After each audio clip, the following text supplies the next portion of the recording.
오늘 예배를 통해 우리에게 주시는 하나님의 말씀, 구약성경 예레미야 32장 39절에서 41절의 말씀입니다. 제 성경으로는 구약성경 1105페이지에 있습니다. 예레미야 32장 39절부터 41절의 말씀을 제가 봉독합니다. 내가 그들에게 한 마음과 한 길을 주어 자기들과 자기 후손의 복을 위하여 항상 나를 경외하게 하고 내가 그들에게 복을 주기 위하여 그들을 떠나지 아니하리라 하는 영원한 언약을 그들에게 세우고 나를 경외함을 그들의 마음에 두어 나를 떠나지 않게 하고 내가 기쁨으로 그들에게 복을 주되 분명히 나의 마음과 정성을 다하여 그들을 이 땅에 심으리라. 아멘. 의무에서 기쁨으로 제목으로 이성현 목사님 말씀 주시겠습니다.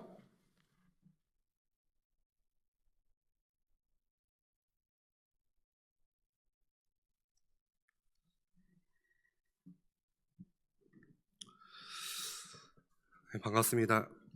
목사님, 미국 우리 사역으로 인하여서 제가 말씀 오늘 심부름하게 되었습니다.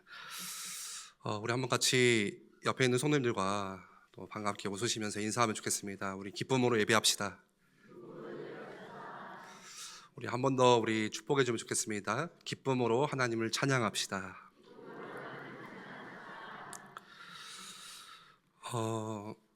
우리의 신앙이 어떠한지를 우리가 매 순간 예배를 통해서 돌아보고 점검하는 게 참 중요하죠. 여러분, 점검한다는 것, 체크업한다는 것은 우리가 올바르게 가고 있는지, 지금 내 신앙의 목표가 어디를 향해서 가고 있는지, 또 그게 하나님 주신 그 목표와 하나님 주신 방향과 맞아 떨어지는지를 우리가 점검을 할 때 보게 됩니다. 그래서 늘 우리가 말씀에서 들어왔듯이 사실 속도보다 중요한 것은 방향이죠. 우리가 틀린 방향을 향해서, 틀린 목적지를 향해서, 틀린 어떤 고를 향해서 열심히 수단과 방법 가리지 않고 최선을 다해서 열심히 달려하는데 그 목적지가, 그 목표점이 방향과 맞지 않다면 우리는 간만큼 다시 돌아와야 되는 것이고 또 간만큼 우리가 헛수고를 하게 되는 것입니다. 오늘날 많은 그리스도인들이 또 10년, 20년 혹은 수십 년간 신앙생활을 하지만 정말로 내 신앙이 성장하고 있는지, 내가 1년 전과 또 5년 전과 비교해 봤을 때 나의 신앙이라는 거 하는 것이, 하나님을 향한 어떤 마음과 믿음이라고 하는 것이 어떠한 변화를 내가 지금 경험했는지, 겪고 있는지, 나는 지금 더 주님을 닮아가고 있는가, 예전보다 더 주님을 닮아가고 있는가, 내 모습이, 내 마음이 라는 질문 앞에서 우리는 선뜻 대답하지 못할 때가 참 많이 있어요. 오히려 우리가 예수를 오래 믿으면 믿을수록 뭔가 내 마음이 불편해지는 경우들도 있고 또 혹은 딱딱해질 때도 있고요. 때로는 우리의 신앙이라고 하는 것이 그저 무거운 어떤 수고와 짐이라고 생각하는 경우들도 분명히 찾아오게 됩니다. 그런 생각들을 할 수도 있겠죠. 내가 뭐 예수님을 믿는다고 하지만 내가 하나님을 섬기는 게 나에게 별로 뭐 그닥 그렇게 뭐 좋지는 않다, 그렇게 뭐 즐겁지는 않다. 왜 그렇습니까? 그거는 사실 우리가 열심히 부족해서가 아니죠. 열심을 안 해서가 아니고 하나님에 대한 잘못된 이해, 우리가 하나님을 오해하고 있고 하나님을 틀린 이해로 하나님을 보고 있기 때문에 그렇습니다. 예를 들어서 우리가 누군가를 보면서 저 사람은 틀린 사람이다 라고 생각을 하면요, 그 사람이 아무리 바르고 그 사람이 아무리 믿을 만한 사람이라 할지라도 우리가 그런 오해를 가지고 있으면, 그 사람을 잘못 이해하고 있으면 그 사람을 믿지 못하겠죠. 하나님에 대해서도 마찬가지입니다. 모든 출발은 하나님에 대한 오해에서 시작하는 거예요. 하나님에 대한 오해는 우리가 믿는다는 신앙에 대한 오해를 낳게 되고, 또 그리고 그러한 오해들은 우리의 신앙을 성장시켜 줄 수가 없지요. 그래서 오늘 말씀을 통해서 우리의 신앙의 근본을 다시 한번 점검해보고 또 정말 신앙의 참된 핵심이 무엇인지 우리가 같이 보고자 합니다. 많은 사람들이 첫 번째로 기독교를 생각할 때에 혹은 또 기독교의 어떤 교회에 대한 이미지를 생각할 때에 그렇게 생각하는 경우들이 있어요. 뭔가 굉장히 교회 다니면 어려울 것 같고 힘들 것 같고 뭔가 내가 포기해야 되는 것이 많아 보이고 또 희생해야 될 것 같고 나는 그렇게 살 능력도 없고 그렇게 살고 싶지도 않은데 굉장히 어떤 고행과 또 수행과 닦아야 되는 뭘 하면 되고 뭘 하면 안 되는 다시 말해서 해야 될 것과 하지 말아야 될 것들에 대한 어떤 그런 의무들이 우리를 좀 무겁게 만들죠. 그리고 그 이해에 대해서는 사실 하나님 주신 율법 때문이겠죠. 하나님께서 우리에게 주신 말씀, 예를 들어서 주일 성수해야 되고 11조 드려야 되고 또 교회에서 봉사해야 되고 헌신해야 되고 섬겨야 되고 그런데 또 그걸 안 하면 내가 찝찝하고 그걸 안 하고 있는 다른 사람을 보면 괜히 마음이 불편하고 또 화가 나기도 하고 교회 갔더니 술도 마시지 마라 담배도 피지 마라 왜 이렇게 뭐 하지 말라고 하는 게 많은지 모르죠. 예. 또 그것과 함께 하라고 하는 게 너무 많아요. 예. 성경 읽어야 되고 큐티 해야 되고 해야 될 게 너무 많고 또 하지 말아야 될 게 너무 많고 그러니까 교회 밖에 있는 믿지 않는 사람들이 볼 때도 교회가 부담인 거죠.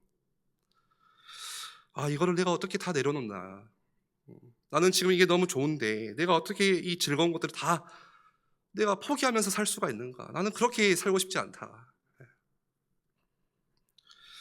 또 이걸 하지 않으면 내가 괜히 뭔가 저주받을 것 같고 이걸 해야지만 내가 응답받고 복을 받을 수 있을 것 같고 그래서 어떤 의무감에 이끌려서 의무감 때문에 의무감에 매여서 신앙생활을 하는 것이죠.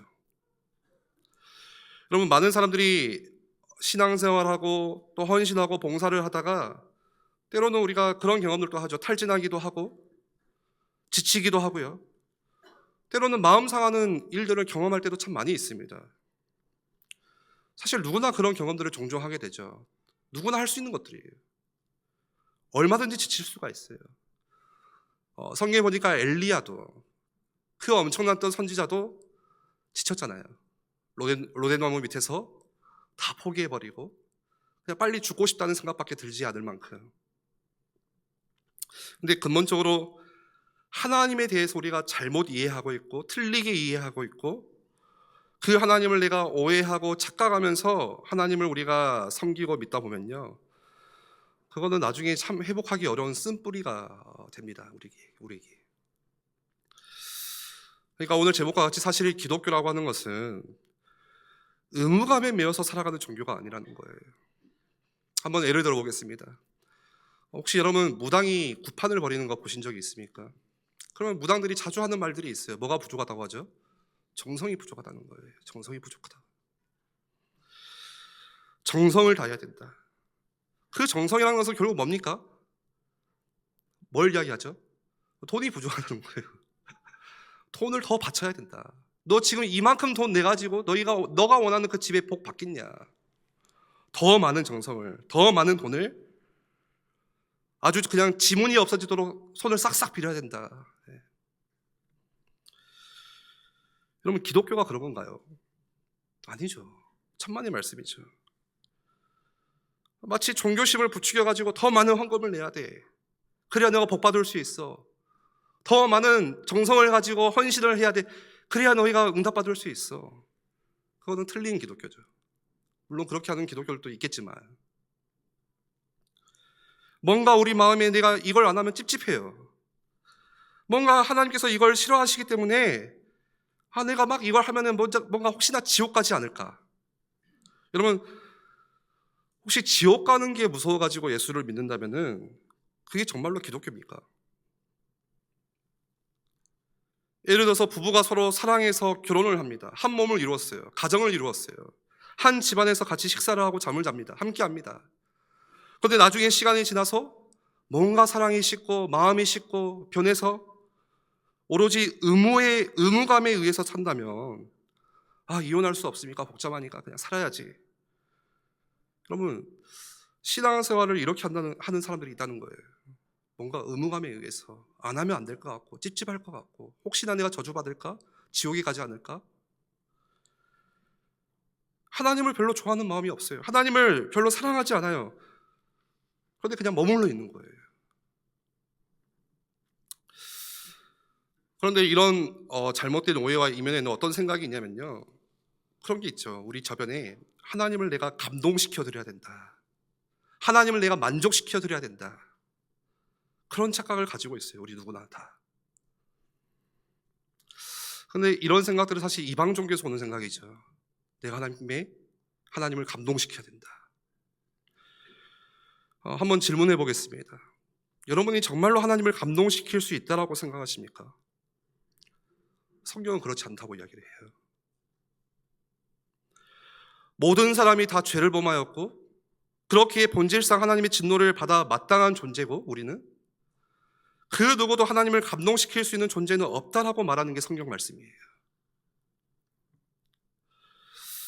예를 들어서 우리가 근본적으로 그런 생각들을 가지고 기도를 할 때도 있어요. 보통 그냥 기도하지 않죠.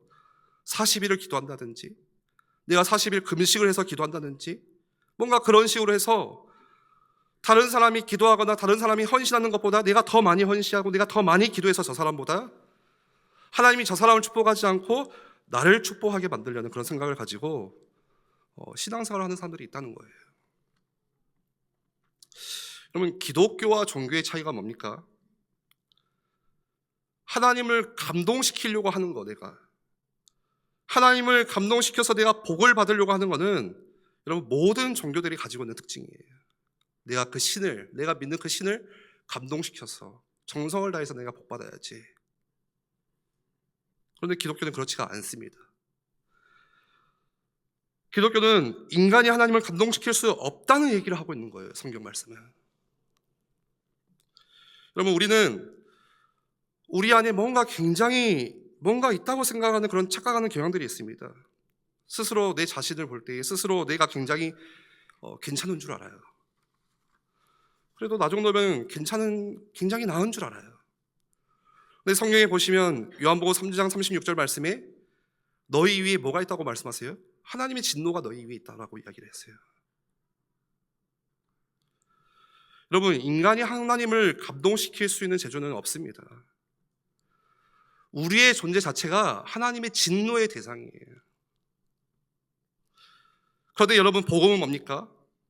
그걸로 끝나지 않고 하나님께서 우리를 감동시키는 게 복음이에요.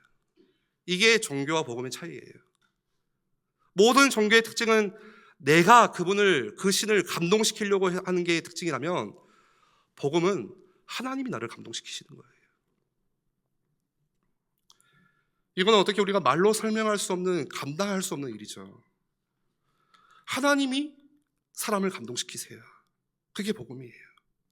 하나님의 진노의 대상이었던 우리를 그분과 원수가 되어서 하나님의 혐오 대상이었던 우리를 하나님께서 감동시키셔서 우리로 하여금 하나님 앞에 마치 눈동자와 같은 존재로 우리를 존귀하게 만드시는 것.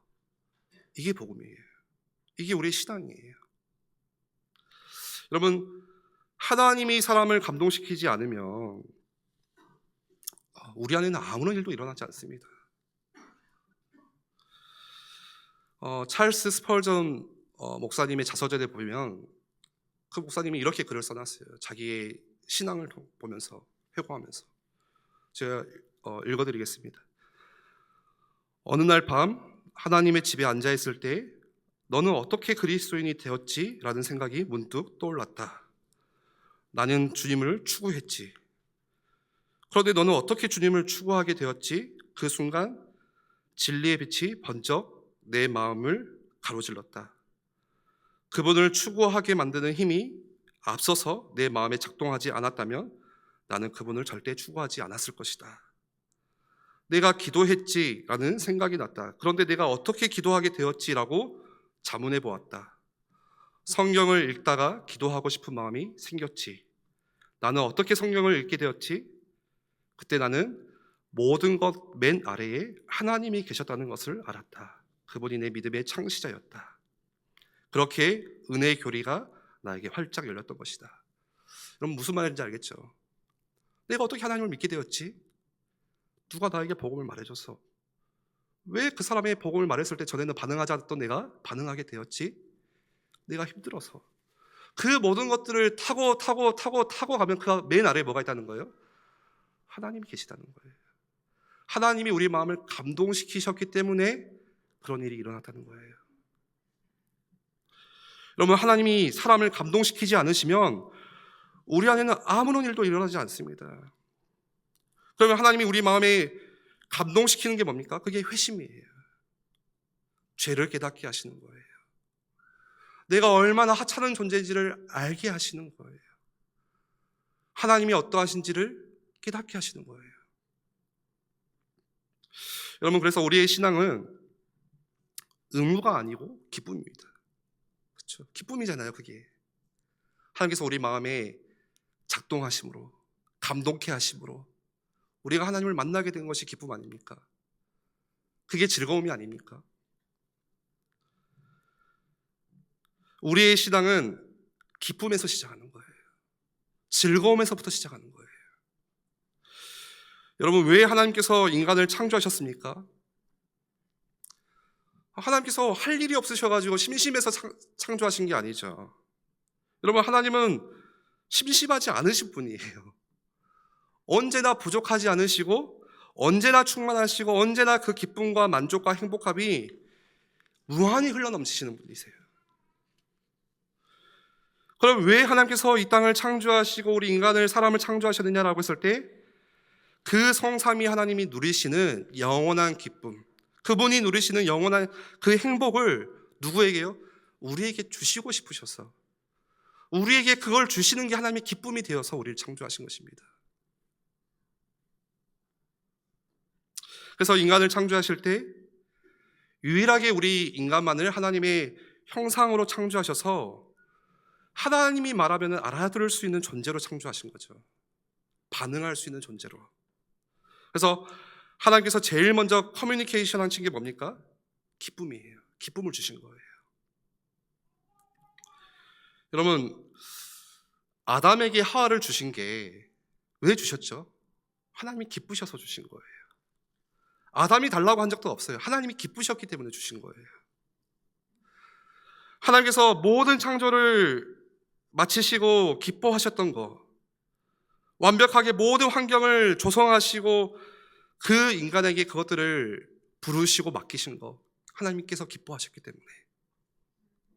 그러니까 부족함이 없이 모든 것들을 완성하시고 부르신 거죠. 모든 게 기쁨을 주시는 거예요. 창세기 1장에 나왔듯이 생육하고 번성하고 충만하고 다스리 모든 것들이 하나님은 그걸 기뻐하시기 때문에 그걸 주신 거예요. 그래서 아담은 어떻게 합니까? 여러분, 에덴이라고 하는 것은 그 뜻 자체가 기쁨입니다. 에덴의 뜻 자체가. 그 기쁨의 동산에서, 희락의 동산에서 뭐 하는 거예요, 아담은? 주님을 늘 기뻐하고, 주님을 늘 내가 하나님 때문에 만족하고, 하나님께서 창조하신 모든 그 창조 세계 속에서 내가 하나님께 감사하고 기뻐하고, 그 입술에서 나오는 말이 불평과 원망이나 그런 것들이 아니라 감사하구나, 너무 좋다, 하나님 너무 좋으시다, 이런 것들이 그 입속에서 늘 흘러나오고 그의 마음에, 그의 가슴에, 생각에 하나님을 생각하는 마음이 그런 마음이겠죠. 여러분, 그게 하나님께서 이 땅을 창조하신 동기이고 하나님의 창조의 목적입니다. 그래서 그렇게 해서 내가 하나님을 기뻐하고 정말로 그 하나님은 좋으신 분이시고 최고십니다, 하나님은 선하십니다라고 얘기할 때 하나님은 그걸 통해서 영광을 받으시는 거예요. 그렇다면 오늘 설교의 핵심 질문이 그겁니다. 그렇다면 우리가 한 인간으로서 우리의 인생을 살아가는 데 있어서 최고의 목적이 무엇이냐, 우리 인생의 존재의 목적이, 존재의 이유가 무엇이냐라고 질문하는 거예요. 여러분, 하나님께서 창조하신 목적, 창조주로서 인간에게 주신 사명, 그게 있는데 혹시 만약에 우리가 그런 하나님께서 창조하신 그 목적에 틀리게 산다면 내가 아무리 성공을 하든 내가 뭐 대통령이 되든 우리 인생은 망한 인생과 같습니다. 망한 인생이죠. 그렇지만 반대로 그 인간의 최고의 목적을 내가 성취하고 살아가고 있다면 내가 지금 얼마나 세상 가운데서 찌그러졌느냐, 얼마나 내가 실패하고 있느냐 상관이 없어요. 성공한 인생이에요. 웨스트민스터 소요리 문답에 보시면 이 소요리 문답은 400년 전에 이 영국의 한 신학자 100명이 이렇게 모여서 오랜 수고 동안 만들어진 교재입니다. 그래서 말 그대로 문답이에요. 묻고 답하고 그걸 이제 배우고 그거를 암송하고 외웠고. 근데 그 소요리 문답의 가장 첫 번째 질문이 뭐였습니까? 이 첫 번째 문답은 너무나도 우리가 잘 알고 있을 뿐만이 아니라 사실 인간의 최고의 목적에 대해서 이것만큼 잘 설명한 문장은 앞으로도 없을 거예요. 뭐라고 묻죠? 인간의 최고의 목적이 무엇입니까? 그거에 대한 답이 무엇입니까? 인간의 최고의 목적은 하나님께 영광을 돌리고 그분을 영원토록 즐거워하는 것입니다. 하나는 하나님께 영광을 돌리는 것, 또 하나는 그 하나님을 영원토록 내가 즐거워하는 것. 그런데 여러분, 하나님께 영광을 돌리는 것과 내가 그분을 즐거워하는 것, 이 두 가지가 각각 따로가 아니라 하나라는 거예요. 다시 말해서 내가 하나님을 즐거워하는 것이, 하나님을 기뻐하는 것이 하나님께 영광을 돌리는 것입니다. 똑같은 거예요. 여러분, 그런데 우리가 생각해야 될 것은 하나님은 영광 그 자체십니다. 하나님이 영광이세요. 그분 자체가 한없이 영원히 그냥 영광이세요. 우리가 하나님을 감동시켜서 우리가 그 하나님께 정성을 다하고 최선을 다해서 그분의 1%의 부족한 영광을 내가 대신 더 채워드리는 게 아니에요. 그건 착각입니다. 내가 영광을 돌려야지 하나님께서 영광이 되시는 게 아니에요. 그분 자체는 영광이세요. 우리가 하나님이 곧 영광이다, 하나님께 영광을 돌린다, 하나님께 영광을 드린다, 이것은 하나님 그분 자체를 우리가 기뻐하고 즐거워하는 거예요. 여러분, 우리가 하나님께 영광을 돌리는 길은 딱 하나밖에 없습니다. 하나님을 즐거워하는 거예요. 그분 자체를 내가 즐거워하는 거예요. 즐겨하는 거예요. 여러분, 하나님께서 마치 뭔가 부족해서 돈이 부족하니까 돈을 더 갖다 드리는 것이 아니고, 하나님께서 무슨 일꾼이 부족해서 내가 일꾼으로 나를 드리는 게 아니고, 하나님께 영광을 돌릴 수 있는 길은 하나님을 좋아하는 것밖에 없어요. 하나님을 기뻐하는 거예요. 그러니까 앞서 말씀드린 것처럼 하나님의 창조의 목적, 창조의 동기와 같은 얘기죠. 하나님께서 그분 안에서 기쁨을 나누시고자 우리 인간을 창조하셨고, 우리 인간은 하나님을 기뻐함으로써, 즐거움으로써 우리 인간의 존재 목적과 목표가 바로 세워지는 것이죠. 그러면 하나님을 즐거워한다는 것이 뭡니까? 우리가 하나님을 즐거워한다는 것은 우리가 먼저 이해해야 될 것은 하나님을 기쁘게 해드리는 것과는 차이가 있습니다. 내가 하나님을 즐거워한다는 것이 하나님을 기쁘게 해드리는 게 아니에요. 하나님을 즐거워한다, 인조이한다, 내가 하나님을 기뻐한다, 플리스한다, 이거는 차이가 있습니다. 다른 이야기예요. 예를 들어서 저를 예로 들면은 저는 모태신앙입니다. 어렸을 때부터 교회를 다녔어요. 신앙생활을 했습니다. 믿는 집에서 태어났어요. 그래서 교회를 늘 다니는 사람이었기 때문에 하나님께 영광을 드린다, 하나님께 영광을 돌린다, 이 말을 굉장히 많이 듣고 살았어요. 먹든지 마시든지 뭘 하든지 하나님께 영광을 돌려라. 공부하는 이유, 하나님께 영광을 위해서. 너가 밥을 먹는 이유, 살아가는 이유, 다 하나님의 영광을 위해 살란 말이죠. 그런데 솔직하게 말씀을 드리면 제 마음속에, 가슴속에 하나님께 영광이라는 말이 느껴진 적이 없었어요. 그냥 추상적인 거예요. 그래, 하나님께 영광 돌려야지. 그래, 하나님께 영광을 돌리기 위해서 내가 해야지. 그렇지만 그게 그냥 생각만 하는 거지 제 마음에 그렇게 와닿지는 않았어요. 느껴지지는 않았어요. 그리고 때로는 그게 굉장히 부담이 되었어요. 내가 이렇게 마치 하지 않으면 하나님이 영광을 안 받으실 것 같고, 내가 뭔가 이렇게 더 해야 하나님께서 영광을 받으실 것 같고, 그러니까 자꾸 그거를 내 삶에 잣대야 되니까 너무 힘든 거예요. 그게 하나님께 영광을 돌리기 위해서는 우리 생각에 뭐를 해야 되고 뭘 하지 말아야 돼요. 왜 이렇게 교회가 하지 말라 이거 해라 이거 너무 많은 거예요. 저만 그렇게 느낍니까? 교회 갔더니 이것도 안 돼, 저것도 안 돼, 뭣도 안 돼. 다 안 돼 토성이니까 어린 제 나이에 마음에 교회는 안 가고 싶다. 왜 이렇게 하지 말라는 게 많고, 하라고 하는 거는 제가 하고 싶어 하는 게 하나도 없어요.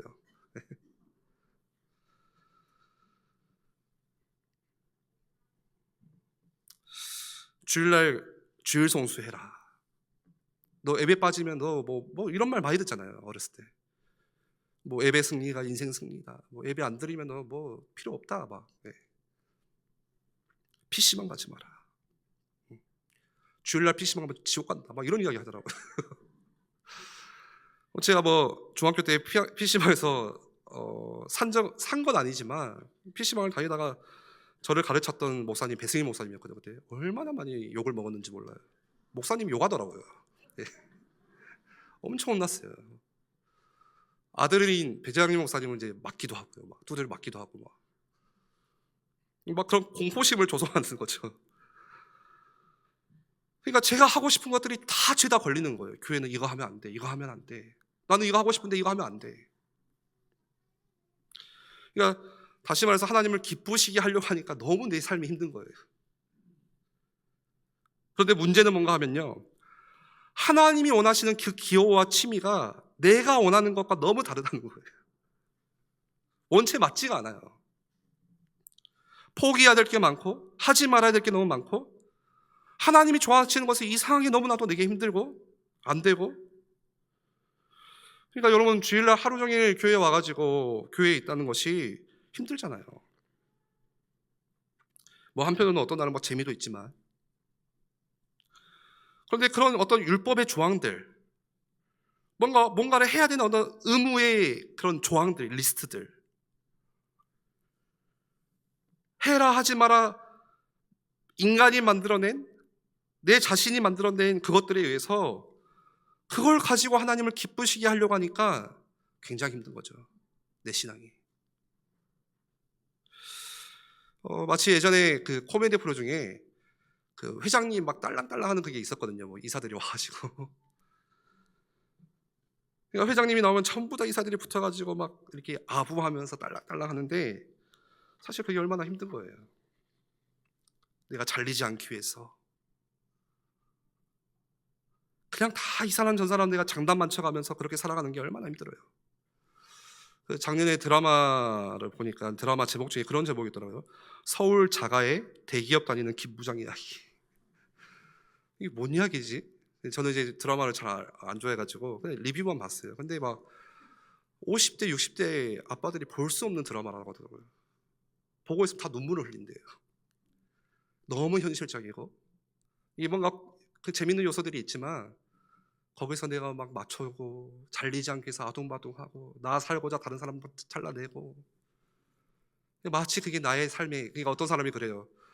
아니 직장 퇴근하고 와서 집에 와서 편하게 드라마 보는데 또 직장에 온 것 같은 느낌이라는 거예요. 여러분, 누군가를 기쁘게 하기 위해서는 힘들죠. 내가 참아내고 억지로 뭔가를 막 해야 되고. 그러니까 기쁨이 있어요 없어요? 거기에 기쁨이 없어요. 그냥 해야 되는 거예요. 그런데 예를 들어서 여러분, 혹시 골프 좋아하시는 분들 계십니까? 여기 낚시 좋아하는 분들 계시죠? 골프를 좋아하시는 분들, 혹 낚시를 좋아하는 사람은요, 그 자체가 뭐예요? 즐거워요. 네. 벌써 미소를 띄우시는 몇몇 분들이 보입니다. 그 시간이 아깝지가 않아요. 그냥 그거는 즐거운 거예요. 즐기는 거예요. 의무가 아니에요. 여러분, 낚시 가서 내가 앉아있는데 막 그게 고통스럽고 가시방석하고 하면 어떻게 그걸 내가 하겠습니까? 좋으니까, 즐거우니까. 아프니까 엉덩이가 베겨도 하는 거예요. 너무 좋아서. 오히려 아프면 나아요. 아프다가도 골프 생각하면 병이 나아버려요. 낚시만 생각하면 갑자기 기분이 좋아요. 주말에 낚시 갈 생각만 하고 일주일을 버티시는 거죠. 그럼 마찬가지로 하나님을 기쁘시게 하려고 하니까 하나님은 나하고 너무 달라요. 그래서 내가 하고 싶은 걸 안 해야 되고 멈춰야 되고 포기해야 되고 하기 싫은 걸 억지로 막 해야 된다고 생각을 해요. 근데 반대로 우리가 누군가를 즐거워한다면은 시간 가는 줄 모르겠죠. 여러분, 연애하는 사람들이 시간 가는 줄 모르잖아요. 야, 벌써 시간이 이렇게 됐어? 시간 가는 줄을 몰라요. 그러니까 우리가 기쁘시게 하는 것과 즐거워하는 것은 전혀 다른 의미죠. 내가 억지로 오늘 의무감에 의해서 교회에 와가지고 내가 그래도 장로니까 내가 권사니까 집사니까 교회는 가야지.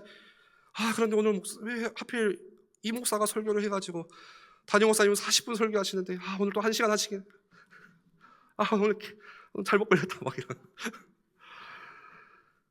막 스트레스가 되고 그게. 오늘 찬송가 하나 하는데 왜 또 2개를 더 부르시고 막 지겹고 내가 지금 오늘 나와준 것만으로도 어딘데 이런 생각들이 들잖아요. 그러니까 여러분, 신앙이라고 하는 것의 본질은 사실은 즐기는 거, 기뻐하는 거, 하나님 자신을 즐기는 거예요. 그냥 하나님 자체를 우리가 누리는 거예요.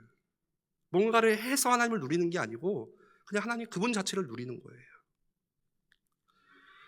하나님을 내가 즐거워하면 그러면 내가 즐거워하는 대상만을 즐거워하는 것이 아니라 나도 즐거워요. 이 차이가 기쁘시게 하는 것과 즐거워하는 것의 분명한 차이입니다. 그런데 성경에서 얘기할 때는 본질적으로 이건 또 같은 이야기라고 해요. 하나님을 기쁘시게 하라라고 하면은 너는 하나님을 기쁘시게 하기 위해서 이렇게 해야 돼, 이걸 하면 안 돼, 이 이야기가 아니고 하나님 자체를 즐거워하면서 기쁘시게 해라. 사실은 그 이야기예요, 성경은. 그러니까 우리가 얼마나 많은 오해와 착각으로 신앙을 가지고 있습니까? 여러분, 이런 점에서 의무와 기쁨의 차이가 명확합니다. 여러분, 해야만 된다, 해야 된다, 하면 안 된다, 이런 의무를 즐겁게 수행하는 사람은 참 적죠. 한번 학창 시절을 떠올려 보세요. 여러분, 숙제가 즐거우셨습니까? 그런 분이 안 계시기를 바랍니다. 숙제는 힘들어요. 하기 싫어요.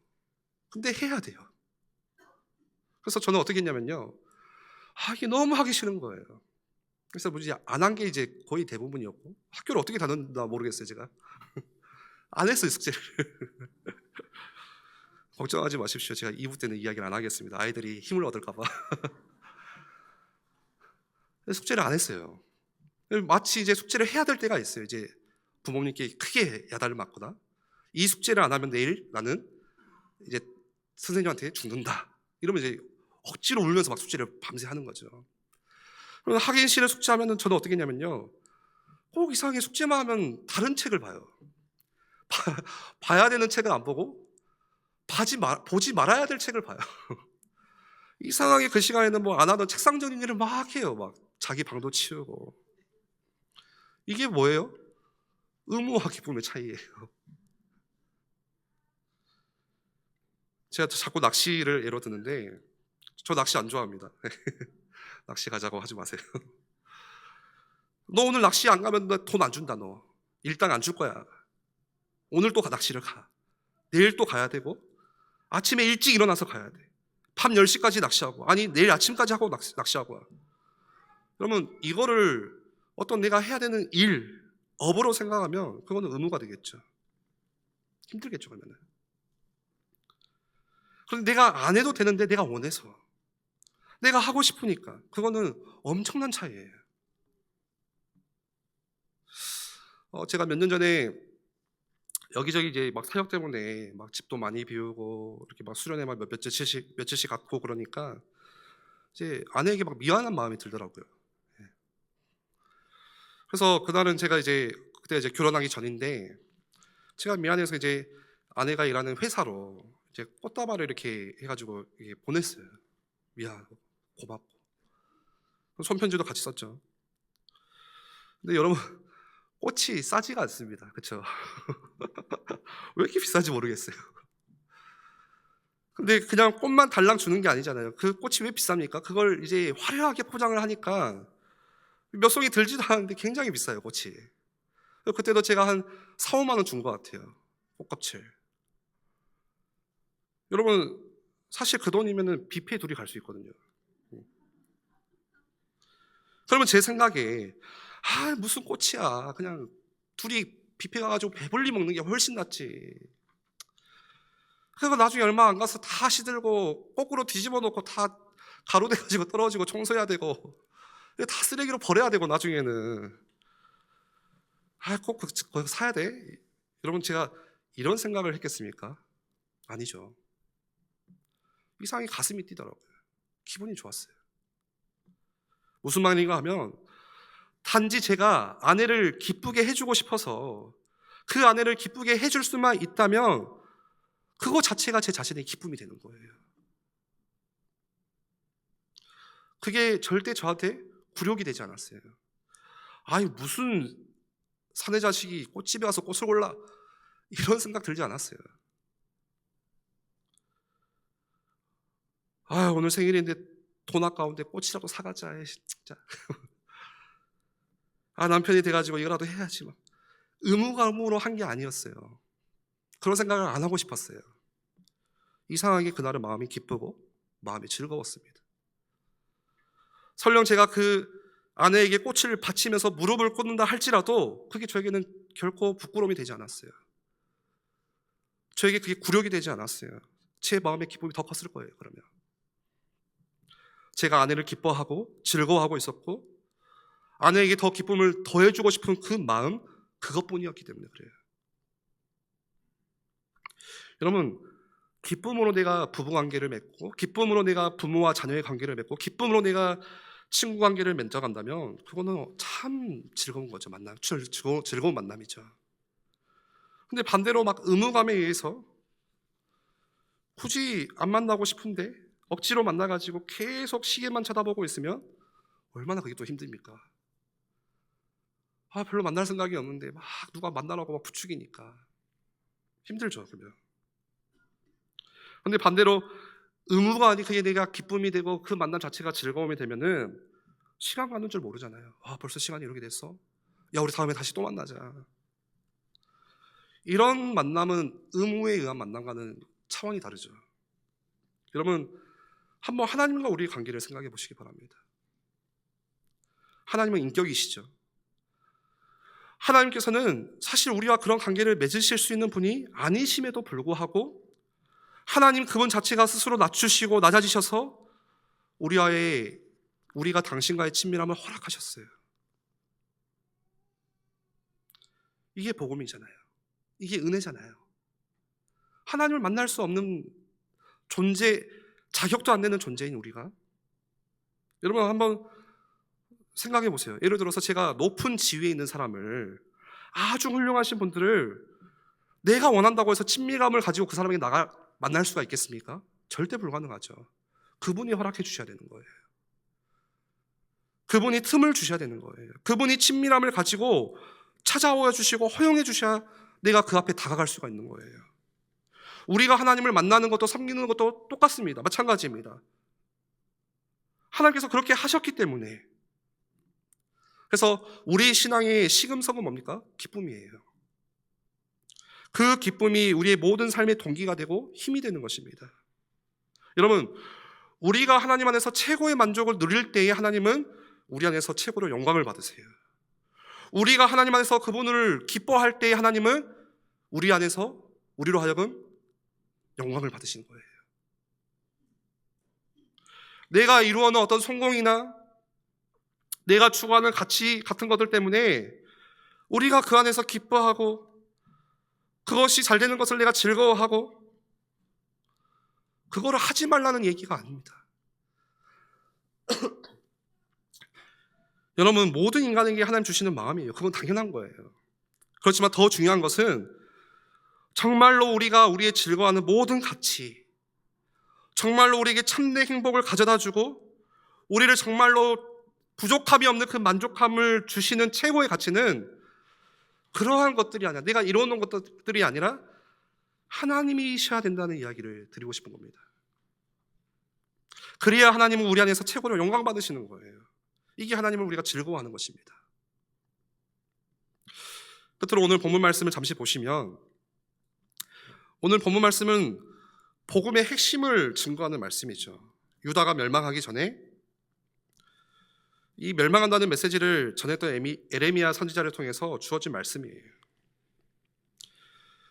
에레미야 선지자가 비록 이 예루살렘이 멸망하겠지만 정말로 하나님께서 그리스도를 통해서 구원하실 새로운 역사, 그 새로운 언약에 대해서 말씀을 하시면서 지금 이 말씀을 주고 있는 것입니다. 오늘 말씀을 보시면 핵심은 그겁니다. 하나님께서 계속해서 그치지 않으신다는 거예요. 뭘 그치지 않으시는 거예요? 자기 백성들에게 선을 베푸시기를, 마침내 그 백성들의 마음에 선을 베푸시기를 끝까지 그치지 않으시고, 그로 하여금 그 백성들이 그 마음에 하나님을 예배하고 싶어하는 갈망, 하나님을 사랑하고 싶어하는 갈망, 그 열망, 하나님을 높이고 싶은 갈망을 반드시 하나님께서 그분이 만들어내시고 말겠다라고 하는 그 하나님의 의지가 담겨있는 말씀입니다. 오늘 말씀은. 그리고 뭐라고 말씀하시죠? 그게 나의 기쁨이라는 거예요. 그게 하나님께서 나의 기쁨이다 라고 말씀하시는 거예요. 40절에 보시면 하나님께서 이렇게 말씀하시죠. 영원한 언약을 세우겠다. 그 언약의 내용이 40절에 쭉 나와 있죠. 뭐라고 합니까? 내가 그들에게 복을 주기 위하여서 그들을 떠나지 아니라 하는 영원한 언약을 그들에게 내가 세우고, 여기서 복을 주겠다는 것은 그냥 우리가 단순히 복 받는다 이런 개념이 아니에요. 이거는 하나님께서 선을 베푸시겠다라는 거예요. 하나님께서 우리에게 당신이 선하신 하나님이시기 때문에 우리에게 그 하나님의 선을 베푸시는데, 무슨 얘기인가 하니까 그들에게 복을 주기 위해서 그들을 떠나지 아니하시겠다는 거예요. 절대로 그치지 않겠다는 거예요. 그거를 예루살렘이 심판되고 멸망한다고 한들 그치지 않겠다, 영원히. 언제까지예요? 그 뒤에 있는 말씀을 보시면 그들에게 영원한 언약을 세우고, 40절 하반절에 나를 경외함을 그들의 마음에 두어 라고 말씀하시죠. 여러분, 하나님을 경외한다는 말은 하나님의 백성들만이 가질 수 있는 특징입니다. 하나님의 백성이 아닌 사람들은 절대 하나님을 경외할 수가 없죠. 여러분, 경외한다는 게 뭡니까? 두려운 마음과 함께 사랑하는 마음이 같이 있는 거예요. 하나님께서 두려운 분이라는 사실을 우리는 알아요. 그런데 그걸로 끝나지 않고 하나님이 나에게 어떤 하나님이신지, 어떤 아버지이신지, 나에게 어떤 사랑을 주신 아버지이신지를 아는 거예요. 그러니까 우리가 하나님 앞에서 경외한다는 것은 막 까불고 제멋대로 하는 게 아니라 그 하나님을 내가 존중하고 그 하나님께 말씀 앞에 엎드리고 복종하고 순종하고 그 하나님을 사랑하는 거예요. 그게 경외예요. 그 경외함을 우리 마음에 두어서 하나님께서 어떻게 하시겠다는 거예요? 우리 안에 예배하고 싶은 새 마음을 주시겠다는 거예요. 우리들 마음속에서 일어나게 되는 거죠. 여러분, 우리 마음에 하나님을 예배하고 싶다, 하나님을 높이고 싶다, 이 마음이 어디서 옵니까? 하나님께서 주시는 거예요. 하나님께서 주셔야 되는 거예요. 그치지 않으시고 그 선하심을 베풀어 주셔야 되는 거예요. 이 하나님의 선하심은 내가 어떤 응답을 받고 성공하고 내 계획이 이루어져서 하나님께서 선하신 분이시구나라는 게 아니고, 환경과 상관없이 이 땅에서의 어떤 모습과 상관없이 그냥 하나님 그분 자체가 선하신 하나님이시구나, 그분을 기뻐하는 거예요. 그 기쁨이 있어야 우리가 하나님을 예배하고 싶은 마음이 생기는 거죠. 언제까지요? 어떻게 하시겠다고요? 그치지 아니하시겠다. 늘 하나님을 높이고 하나님을 찬송하고 하나님을 내가 말하고 싶고, 그 하나님을 어떻게 해서든 내가 내 삶 속에서 어떠한 방식으로든 내가 표현하고 싶고, 이런 마음이 우리 속에 넘치도록 만들어 주실 때까지 하나님이 그치지 않으시겠다는 거예요, 우리 가운데. 이게 영원한 언약입니다. 여러분, 말하자면 하나님을 내가 예배하는 것이 억지로가 아니라, 의무가 아니라 가슴에서 정말 터져나오는 기쁨과 감사와 감격으로 하나님을 예배하고 싶어서 견딜 수 없게 우리는 그 마음이 없잖아요. 하나님께서 그렇게 만드시겠다는 거예요. 그러니까 오늘 우리가 예배당에 앉아 있다는 것 자체가, 그리고 우리가 말씀을 듣고 있다는 것 그 자체가 하나님께서 이미 내 안에서 그런 일을 시작하시겠다는 그 하나님의 의지가 아니고서는 어떻게 우리가 말할 수가 있겠습니까? 그러니까 우리가 하나님께 나온 거죠. 우리가 오늘 이 자리에서 있다는 것 자체가 하나님께서 은혜를 베푸신 증거라는 거예요. 그 일을 멈추지 않으시고 그치지 않으시고 지금도 행하고 계신다는 거예요. 여러분, 얼마나 하나님을 경외하십니까? 여러분들은 얼마나 정말로 하나님을 예배하고 싶은 그 갈망이 감사와 감격과 기쁨과 그런 즐거움이 내 안에서 흘러넘치세요. 하나님을 찬송하고 하나님을 정말 칭찬하고 하나님을 말하고 싶으세요?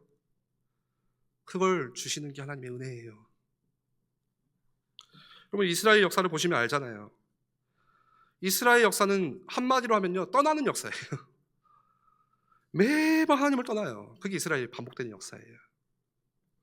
기적을 보았다고 한들 또 하나님을 떠나요. 은혜를 입어도 그 다음에 또 하나님을 떠나요. 계속 떠나요. 성공하면 떠나요. 배부르면 떠나고, 가난하면 또 떠나고, 계속 떠나요. 이스라엘은 끊임없이 바알을 섬겨요. 아세라를 섬겨요. 이방신들을 섬겨요. 하나님을 떠나요. 이게 구약의 이스라엘의 역사예요. 그러면 남의 얘기인가요? 우리들도 그렇지 않아요? 그런데 하나님께서 어떻게 하시겠다는 거예요? 너네가 나를 도무지 떠날 수 없을 만큼 내가 너희에게 끊임없이 그치지 않고 선을 베풀어서 너희로 하여금 나를 좋아하고 사랑하고 경외하고 예배하는 사람으로서 만들어내시겠다라고 영원한 언약을 세우신 거예요. 이게 엄청난 끈질긴 사랑 아닌가요, 그게? 나는 계속 떠나요. 오늘도 떠나고 싶어요. 틈만 나면 떠나고 싶어 해요. 근데 하나님은 끈질기게 계속 찾아오시는 거예요. 여러분, 경찰 따돌려 본 적 있으세요? 제가 옛날에 어렸을 때 무서운 마음에 갑자기 경찰이, 제가 이제 신호위반을 어떻게 잘못 유턴을 해가지고 신호위반에 걸린 거예요. 경찰이 사이렌 빡 올렸는데 제가 무서워가지고 순간 밟아버렸어요. 나중에 이제 혼났죠, 혼자.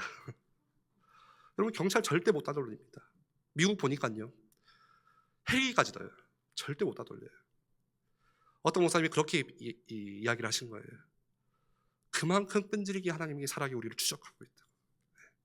어떻게든지, 과연 내가 내 자신을 볼 때, 혹 여러분들 주변 사람들을 볼 때, 내 부모님을 보거나 같이 믿음 생활하는 내 자녀를 보거나 할 때 얘가 바뀔까? 얘가 달라질까?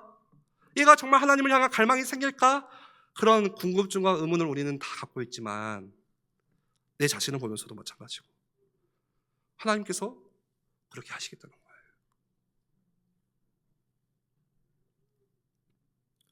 호세아서를 보세요. 보고 있으면 막 진절머리가 나거든요. 호세아라는 선지자를 통해 하나님께서 고멜과 결혼해라. 고멜은 누굽니까? 창녀입니다. 하나님이 어떻게 창녀와 결혼하고 하십니까? 그 고멜은 음란한 여자예요. 남편과 그런 어떤 절정을 지키는 여자가 아니에요. 그러니까 고멜이 어떻게 합니까? 조금 시간 지나면 또 한눈 팔고 다른 사람 남자한테 가고 몸을 팔고 딴 남자한테 가 있고, 그때마다 주님께서 뭐라고 하셨어요? 이혼해라. 찾아가서 죽여라. 이렇게 하지 않으시고 데리고 와라. 찾아와라. 그러면 또 나가요. 계속 나가요. 하나님께서 그때마다 찾아와라. 사랑해라. 뭘 보여주시려고 하신 겁니까? 하나님의 백성이, 내가 계속 끊임없이 하나님을 떠나고 있지만 하나님은 변치 않는 그 사랑으로 계속 우리를 찾아오게 하시고 찾아주고 우리를 사랑하신다는 거예요. 그 사랑은 애정과 다르지 않는 영원한 사랑, 변치 않는 사랑. 나의 어떤 허물과 나의 부족함 때문에 그 사랑이 더해지고 덜해지는 게 아니고 그 사랑은 영원히 예전부터 동일한 한결같은 사랑이에요. 이런 사랑을 우리가 어디서 받아보겠습니까? 남편에게 받으십니까? 아내에게 받으세요? 자녀에게 받으세요? 못 받는 사랑이에요, 세상에서. 여러분, 하나님은 우리를 떠나지 않으십니다. 그리고 거기서 끝나지 않고 우리가 하나님을 떠나지 않게 만드세요. 그게 영원한 언약이에요. 마지막 끝으로 41절을 보십시오. 내가 기쁨으로 그들에게 복을 주되 분명히 나의 마음과 정신을 다하여서 그들을 이 땅에 심으리라. 하나님께서 의무감을 가지고 하신다는 게 아니에요. 무슨 말이냐면, 내가 그래도 너 내 자녀 삼았으니까, 너네 같은 인간을 내가 진짜로 정말 하다 참봤다. 그래도 내가 약속한 게 있으니까 그 약속을 나는 지키는 나 하나님이니까 내가 할게. 이게 아니라 기쁨으로 하신다는 거예요. 뭘요? 내가 기쁨으로. 41절 내가 의무로, 내가 억지로, 그게 아니고 하나님 자신이 기쁨으로 우리에게 복을 주시고 선불을 베푸시고 끊임없이 포기하지 않으시고 분명히 우리 마음속에 이 땅에 심겠다는 약속, 그 갈망을 주겠다는 약속. 그러니까 하나님께서 우리에게 선을 베푸시는 것 자체가 하나님은 기쁘신 거예요. 즐거우신 거예요. 이게 하나님의 선하심을 나타내는 성경의 말씀입니다. 41절에 내가 그들에게 복을 주되, 내가 그들에게 선을 베풀어 주는 것을 그치지 아니하는데 정말로 분명히 진실로 마음과 정신을 다해서 하겠다. 말씀을 맺겠습니다. 여러분, 이게 하나님의 백성이 누리는 복이에요. 영원한 언약. 여러분, 하나님은 그 알라딘에 나오는 요술램프 그런 지니가 아니시죠. 지니, 그 집에 지니야 있잖아요. 지니야 부르잖아요. 다 들어주잖아요. 지니야 뭐 틀어줘. 날씨 어때? 그 지니가 지니예요. 알라딘 나오는. 그러니까 마치 하나님의 선하시다. 하나님은 다 들어주시는 곳이구나. 하나님은 다 주시는 곳이구나. 우리는 그렇게 오해합니다. 여러분, 하나님은 우리의 종이 아니에요. 여러분, 하나님의 선하심에 경험한 자의 반응이 어떻습니까? 성경에 많이 나오죠. 내가 하나님의 기쁨이 되고 싶은 거예요. 의무감이 아니라 그분 자체가 기뻐서. 그래서 자원하는 마음이 생겨나요. 하나님께서 그 마음을 주세요. 해라, 하지 말라, 해야 된다가 아니고 낙헌제가 생겨요. 즐거움으로, 기쁨으로 드리고 싶은 거예요. 그게 기쁨인 거예요. 누가 뭐라 한들 그건 중요하지가 않아요. 그 기쁜 마음으로, 자원하는 마음으로 내가 헌신하고 싶고 섬기고 싶고 사랑하고 싶고 교회를 위하고 싶고 자기 유익을 구하는 것이 아니라, 우리 지난주 말씀에 아브라함이 갈 바를 알지 못하였지만 억지로 한 게 아니었어요. 의무감 때문에 고행하면서 참아내면서 포기하면서 억지로 끙끙 앓아가면서 장막을 세운 게 아니고 기뻤어요. 아브라함은 내 유익이 아니라 하나님을 경험하는 것 자체가, 그리고 그게 하나님을 경외하는 마음이었어요. 그래서 바울은 고린도전서 10장에 무엇을 하든지, 이 하나님의 선하심을 경험한 자의 반응이죠. 너희가 밥을 먹든지 무엇을 하든지 하나님의 영광을 위해서 하나님을 즐거워하면 돼 라고 말씀하는 거예요. 모든 것이 다 주께로부터 오는 것입니다. 여러분, 우리 모두가 하나님께로부터 최고의 만족과 기쁨을 얻는, 하나님 그분 자체가 기쁨이 되고 즐거움이 되는, 그렇게 하나님을 경외하는 우리 모두가 되기를 주의 이름으로 축원합니다.